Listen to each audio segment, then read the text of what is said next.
ఓం సాయిరామ్. ఆ సాయినాథుని ఆశీర్వాదంతో ప్రతి ఒక్కరూ కూడా ఆనందంగా, ఆరోగ్యంగా, అష్టైశ్వర్యాలతో ఉండాలని మనస్ఫూర్తిగా కోరుకుంటున్నానండి. అనంతకోటి బ్రహ్మాండ నాయక, రాజాధిరాజ, యోగిరాజ పరబ్రహ్మ, శ్రీ సచ్చిదానంద సద్గురు సాయినాథ్ మహారాజుకి జై. మీలో చాలామంది చాలా రకాల సమస్యలతోటి, బాధలతోటి ఎవరికి చెప్పుకుంటే మాకు పరిష్కారం దొరుకుతుంది అని చెప్పి ఆందోళనలో ఉండి ఉంటారు కదా. అటువంటి వారి కోసమే బాబాగారి ఆశీర్వాదంతో స్వయంగా బాబాగారే మనకి దారి చూపుతూ శ్రీ షిరిడి సాయిబాబా ఆశీస్సులతో జాతకం చెప్తారండి. చాలా బాగా చెప్తారు. ఫోన్ ద్వారానే మీకు పరిష్కారం అనేది దొరుకుతుంది.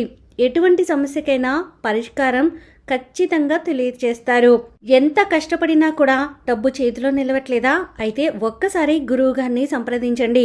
గురువుగారి పేరు సుబ్రహ్మణ్యం రాజు గారు. ప్రేమ, పెళ్లి, భార్యాభర్తల సమస్యలు, స్త్రీ పురుష వశీకరణము, చెడు గ్రహ ప్రయోగాలకు నివారణ, దృష్టి దోషాలకి పరిష్కారము, ప్రతి ఒక్కటి కూడా గురువుగారు మీకు పరిష్కారాన్ని తెలియజేస్తారు. గురువుగారి ఫోన్ నెంబర్ 9908224144. తప్పకుండా ఒకసారి గురువుగారిని మీరు సంప్రదించి మీ సమస్యలకి పరిష్కారాన్ని తెలుసుకోండి. చాలా నమ్మకమైన వ్యక్తి అండి. చాలా నమ్మకంగా చెప్తున్నాను అంటే మీరు అర్థం చేసుకోవచ్చు. గురువుగారి దగ్గర ఈ పాటికే ఎంతోమంది వారి సమస్యలకి పరిష్కారం తెలుసుకుని ఇప్పుడు సంతోషంగా ఉంటున్నారు. ఈరోజు బాబా గారు మన కోసం అందించిన సందేశం ఏంటి అంటే, తల్లి, గత కొన్ని రోజులుగా గమనిస్తున్నట్లయితే కనుక గొడ్డలంత కష్టాలు పడాల్సిన నీ జీవితంలో ఘోరంత కష్టాలను మాత్రమే అనుభవిస్తూ ఉన్నావు. కానీ నీ మనసుకి మాత్రం నేను పడుతున్న కష్టాలు, నేను పడుతున్నటువంటి శారీరకమైన అనారోగ్య సమస్యలు కేవలం నాకు మాత్రమే వచ్చాయి, ఇంకా ఎవరూ కూడా పడడం లేదు. నా వయసు వారు చాలా సంతోషంగా, చాలా ఆరోగ్యంగా ఉంటున్నారు అని చెప్పి మానసికంగా ఆందోళన చెందుతూ ఉన్నావు. తల్లి, నువ్వు గోరంతా పోయేది అంటే గొడ్డలంతా పోయేది గోరంతలో తప్పిపోయింది అని చెప్పి అనే మాట వినే ఉంటావు కదా. అలాగే నువ్వు ఎక్కువ కష్టాలను అనుభవించాల్సి ఉంది, కానీ చాలా తక్కువ కష్టాలనే పడుతూ ఉన్నావు. కారణం ఏంటో చెప్పమంటావా? ఈ యొక్క నాగదేవతలు, ఈ యొక్క జంట నాగులు ప్రతి క్షణం కూడా నిన్ను కాపాడే ప్రయత్నం అనేది చేస్తూ ఉన్నారు. అలాగే నిన్ను తరచూ కనిపెట్టుకుంటూ వస్తూ ఉన్నారు. కానీ నీకు తెలుసో తెలియకో ఆ యొక్క నాగదేవతలు ఇస్తున్న సంకేతాన్ని మాత్రం మరచిపోయి నిర్లక్ష్యం చేస్తూ నువ్వు చేయాల్సిన పనులు సక్రమంగా చేయడం లేదు. కాబట్టే కాస్తంత ఆగ్రహాన్ని చూపించే ప్రయత్నం చేస్తున్నారు. ఎప్పుడైనా కానీ లక్ష్మీదేవి తలుపు తట్టినప్పుడు మాత్రమే ఆ యొక్క తల్లిని మనం తలుపులు తీసి లోపలికి ఆహ్వానించుకోవాలి. అలాగే దేవతల యొక్క అనుగ్రహం అనేది మన మీద పడుతున్నప్పుడు దైవమే మనుష్యరూపి, దైవే మనుష్యరూపి అని చెప్పి వినే ఉంటావు కదా. ఎప్పుడూ కూడా సాక్షాత్తు ఆ దేవతలు మన కళ్ళ ఎదుట కనిపించి మన యొక్క వరాలను తీర్చరు.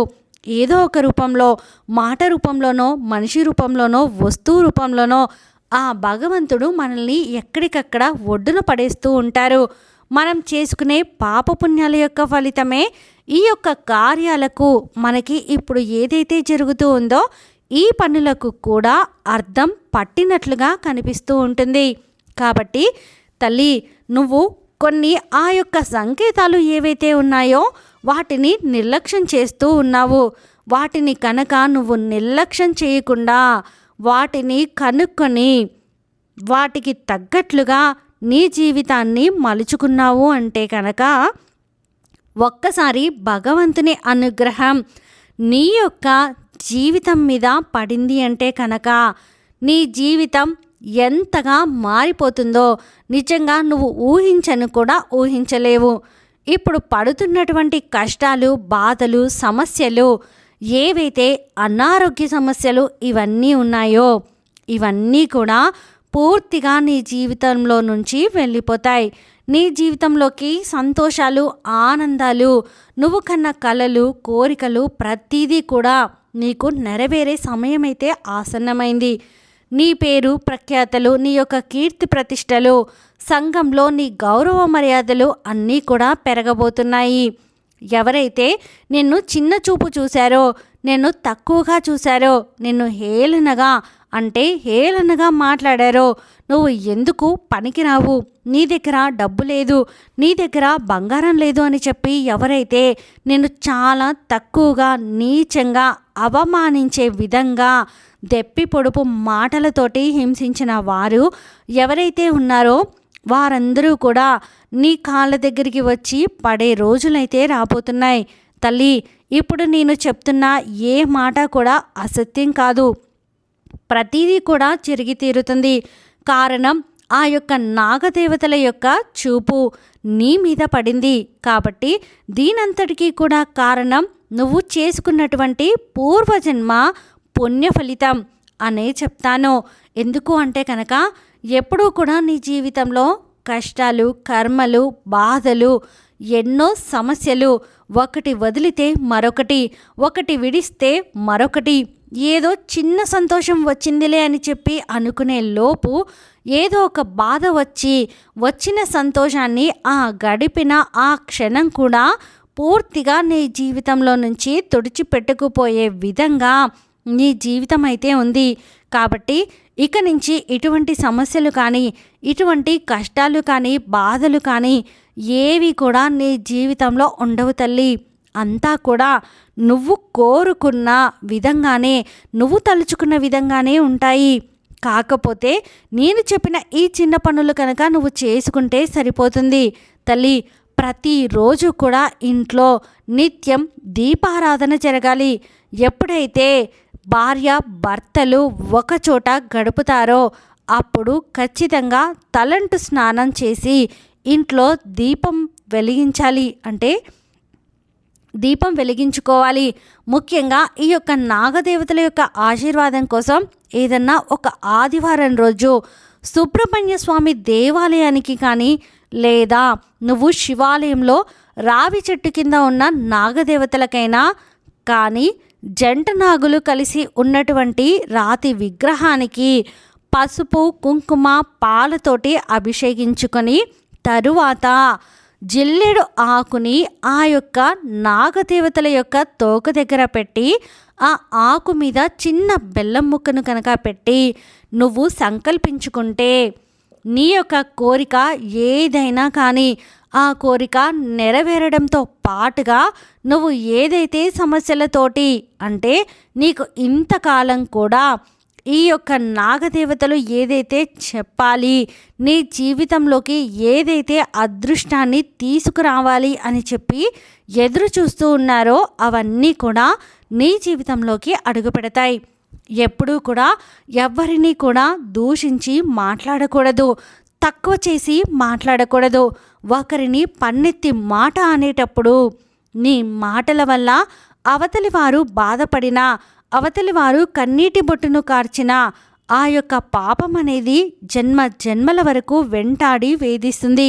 కనుకనే ఎప్పుడైనా కానీ ఒకరిని బాధ పెట్టే విధంగా, ఒకరు నిన్ను కనుక ఒక మాట అంటే నువ్వు ఏ విధంగా అయితే బాధపడతావో, ఏ విధంగా అయితే కష్టపడతావో, అదేవిధంగా నువ్వు అనే మాటల వల్ల కూడా అవతలి వారు బాధపడి కష్టపడే అవకాశం అయితే నీ ద్వారా రాకూడదు అని చెప్పి గుర్తుంచుకో.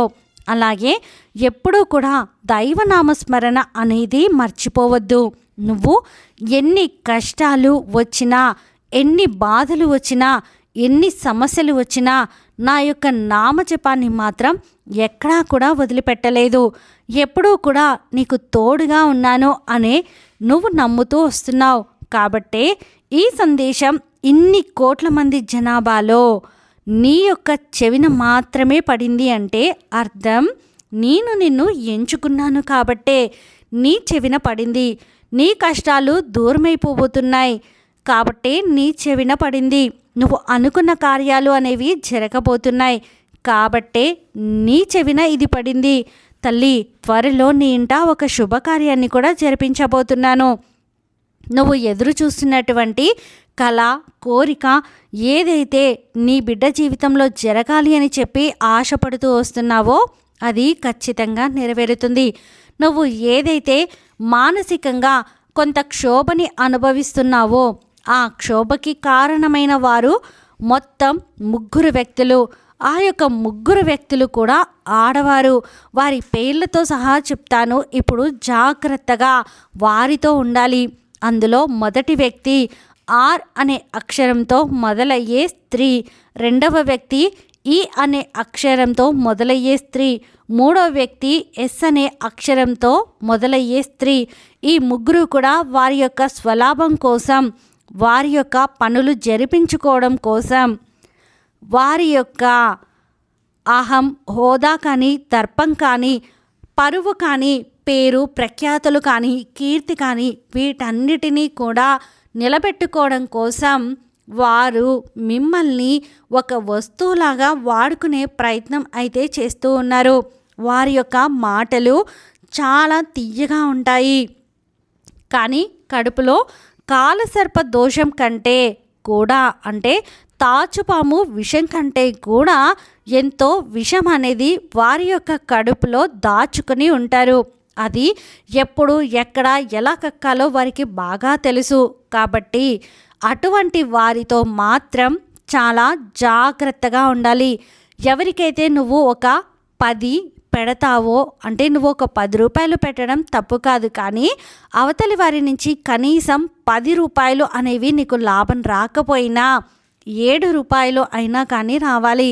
అటువంటి వారు నీవారు. అంతేకాని కేవలం అవసరాలకు మాత్రమే వాడుకొని అవసరాలు తీరిపోయిన తర్వాత పక్కకు నెట్టేసి కనీసం డబ్బుతో సంబంధం లేకపోయినా నువ్వు 10 ఇస్తే 10 ఇవ్వాలి అని, అటువంటప్పుడు ప్రేమలు ఎక్కడి నుంచి వస్తాయి అని చెప్పి నువ్వు నన్ను ప్రశ్నించినా, అలా 10కి 10 ఇవ్వకపోయినా సరే సమయంలో, కొన్ని సమయాల్లో, సందర్భాలలో మేము ఉన్నాము అని చెప్పి ఒక ఊరటను ఇవ్వాలి, ఒక భరోసాని ఇవ్వాలి. ఆ సమయంలో మాకు వాళ్ళు ఒక సపోర్ట్గా నిలబడతారు అనే ఒక ధైర్యం నీకు వచ్చేలా చేయాలి. అటువంటివి ఏవి కూడా చేయకుండా ఎక్కడికక్కడ తప్పించుకునే ప్రయత్నం చేసి, నలుగురిలో నిన్ను నవ్వుల పాలు చేసి, నలుగురిలో నిన్ను చిన్నపుచ్చుకునే విధంగా చేసి, నలుగురిలో నిన్ను ఎంతవరకు ఉంచాలో అంతవరకే ఉంచుతున్నారా? నీ గురించి నీ ఎదురుగానే పొగిడి, నీ గురించి పక్కన వారితోటి అలుసుగా చెప్తూ వస్తున్నారా? అటువంటి వారితో చాలా ప్రమాదకరం. అటువంటి వారు ఈ యొక్క అక్షరంతో మొదలైన వారు కనుక నీ జీవితంలో ఉంటే నువ్వు చాలా జాగ్రత్తగా వారితో ఉండాలి. లేకపోతే సర్వం నాశనం అయిపోతుంది. అలా ఆ తర్వాత నువ్వు లబోదిబోమని చెప్పి గుండెలు బాదుకున్నా కూడా నీకు ఎటువంటి ఉపయోగం అనేది కలగదు అన్న విషయాన్ని గుర్తుంచుకో తల్లి. ఈ యొక్క జీవితంలో ఎవరు మన వాళ్ళు, ఎవరు పరాయి వాళ్ళు అనేది మనం మొదటిగానే తెలుసుకొని ఎవరితో ఎంతవరకు ఉండాలో అంతవరకు మాత్రమే జాగ్రత్తగా ఉండే ప్రయత్నం అయితే చేయాలి.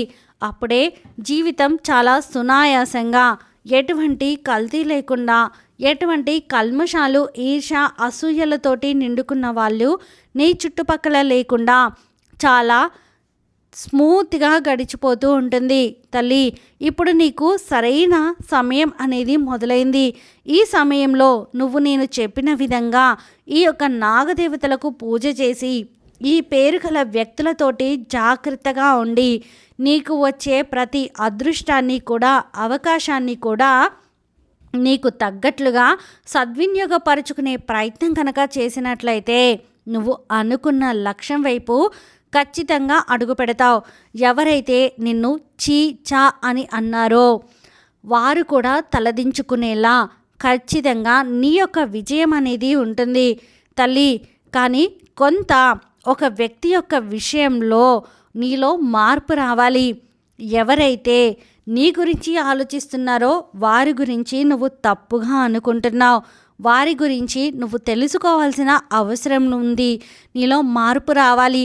నీ మాట వినడం లేదు అని చెప్పి అనుకుంటున్నావో, ఎవరైతే నీ యొక్క జీవితంలో నీ మాటను పెడచెవిన పెట్టి నిన్ను ఒక బానిసలాగా చూస్తూ ఉన్నారు, వారి యొక్క కోరికలను, వారి యొక్క అవసరాలను తీర్చుకొని నిన్ను ఒక వస్తువులాగా వాడుకుంటూ ఉన్నారో అటువంటి వారి పట్ల మాత్రం నువ్వు ఎటువంటి జాలి చూపించాల్సినంత అవసరం లేదు.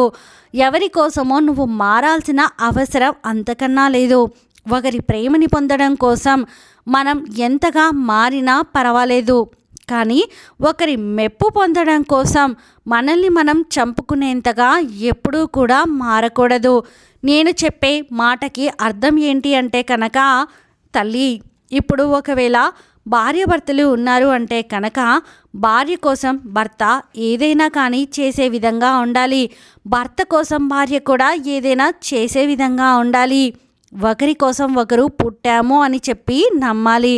ఒకరి కష్టంలో మరొకరు పాలు పంచుకోవాలి. కానీ కొంతమంది భర్తల విషయానికి వస్తే బానిసల్లాగా ఆడవాళ్ళని చూస్తారు. కేవలం వారి యొక్క తల్లిదండ్రుల మాట, వారి తోబుట్టువుల మాట, వారు చెప్పే ఆ యొక్క పుట్టింటి వైపు వారి మాట విని భార్య ఒక బానిస, తనని చెప్పు చేతుల్లో పెట్టుకోవాలి, తనని కాలు కింద చెప్పులాగా వాడుకోవాలి, నీ అవసరాలు తీర్చే వస్తువు, నీ యొక్క సుఖాలను తీర్చే ఒక యంత్రము అన్నట్లుగానే ఆ యొక్క వ్యక్తిని ట్రీట్ చేస్తూ ఉంటారు. కానీ అది సరైనది కాదు. ఎప్పుడైనా కానీ నువ్వు నీ యొక్క భర్త ప్రేమని పొందడం కోసం అనేక రకాలుగా మారచ్చు. తనకి ఎన్నో రకాలుగా నువ్వు తన యొక్క మాటలను జవదాటకుండా ప్రవర్తించవచ్చు. నువ్వు ఎంత మంచిగా ఉన్నప్పటికీ కూడాను తనలో ఇంచు కూడా మార్పు రాదు. ఎందుకు అంటే కనుక తనలో ఆల్రెడీ ఇవన్నీ కూడా ఫిక్స్ అయిపోయి ఉంటాయి. కాబట్టి తనని మార్చడం ఎవరి తరం కాదు. అటువంటప్పుడు అతని కోసం నువ్వు ఎంత మారినా ఉపయోగం ఉండదు.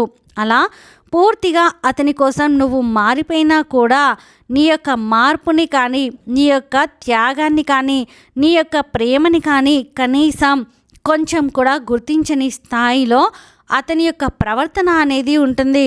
కాబట్టి నువ్వు కోల్పోకుండా తనని మార్చుకునే ప్రయత్నం చేయగలిగితే నువ్వు చేయాలి తప్ప నిన్ను నువ్వు కోల్పోయి, నిన్ను నువ్వు బాధ పెట్టుకొని, నిన్ను నువ్వు మానసికంగా చంపుకొని, మానసికంగా హింసించుకొని అతనిలో మార్పు రావడం కోసం ప్రయత్నించకూడదు. ఇదంతా కూడా జరుగుతుంది అంటే కనుక దీనికి కూడా నాగదేవతల యొక్క అనుగ్రహం కావాలి. ఆ యొక్క జంట నాగుల యొక్క అనుగ్రహం కనుక మీ జంట మీద పడింది అంటే ఖచ్చితంగా మీ ఇద్దరి మధ్య ఉండే భేదాభిప్రాయాలు, మీ ఇద్దరి మధ్య ఉండే ఏవైతే గొడవలు, చికాకులు, నరదిష్టి ఇవన్నీ ఉన్నాయో అవన్నీ కూడా పూర్తిగా పోతాయి. ఇప్పుడు నా ద్వారా నువ్వు ఈ యొక్క సందేశాన్ని వింటున్నావు అంటే, ఈ యొక్క సంకేతాన్ని తెలుసుకోగలిగావు అంటే ఇది నిజంగా ఆ యొక్క నాగదేవతలే నీతో స్వయంగా నా రూపాన చెప్పించాలి అనుకుంటున్నారు. కాబట్టే నువ్వు వినగలుగుతున్నావు. తల్లి, ఇందాక నేను చెప్పినట్లుగా నువ్వు చక్కగా ఏదైనా ఒక ఆదివారం రోజు శుభ్రంగా తలంటు స్నానం చేసి నువ్వు నాగమయ్యకు ఇష్టమైన నైవేద్యాన్ని తీసుకొని వెళ్ళి జంట నాగులు ఉన్నటువంటి రాతి విగ్రహానికి పసుపు, కుంకుమ, ఆవు పాలతోటి అభిషేకం చేసి నాగదేవతల యొక్క తోక దగ్గర జిల్లేడు ఆకును పెట్టి బెల్లం ముక్కను నైవేద్యంగా పెట్టి నువ్వు తర్వాత ఏదైనా నైవేద్యం పెట్టుకున్నా లేదా కొబ్బరికాయ కొట్టుకున్నా, ఇక నువ్వు ఏం చేయాలనుకున్నా, ఏం చేసుకున్నా పర్వాలేదు. కానీ ఖచ్చితంగా ఈ చిన్న పని కనుక నువ్వు చేసుకొని చూస్తే నీ జీవితంలో ఎంతో గొప్ప అదృష్టం అనేది అడుగు పెడుతుంది. నువ్వు ఏదైతే నీ కోరిక ఉంటుందో ఆ కోరిక ఖచ్చితంగా జరిగి తీరుతుంది. నువ్వు అనుకున్న పనులు అనుకున్నట్లు సక్రమంగా జరుగుతాయి. నువ్వు ఏదైతే నీ యొక్క భర్తలో మార్పు రావాలి అని చెప్పి ఎదురు చూస్తున్నావో ఆ మార్పు అనేది 100కి 100% వస్తుంది. ఇది ఖచ్చితంగా జరిగి తీరుతుంది. నేను చెప్పిన ఆ యొక్క స్త్రీలతోటి చాలా జాగ్రత్తగా ఉండు అని చెప్పి బాబాగారు అయితే అంటున్నారండి. ఈ వీడియో మీకు నచ్చితే ప్లీజ్ లైక్ చేయండి. మరికొంతమంది సాయి భక్తులకు వీడియోని షేర్ చేయండి. ఫస్ట్ టైం ఛానల్ని చూస్తున్న వారు సబ్స్క్రైబ్ చేసుకొని పక్కనే ఉన్న బెల్ ఐకాన్ని క్లిక్ చేయడం అసలు మర్చిపోవద్దండి. ఆ సాయినాథుని ఆశీర్వాదంతో ప్రతి ఒక్కరూ కూడా ఆనందంగా, ఆరోగ్యంగా, అష్టైశ్వర్యాలతో ఉండాలని మరొక్కసారి మనస్ఫూర్తిగా కోరుకుంటున్నానండి. సర్వే జనా సుఖినో భవంతు. ఓం సాయిరామ్.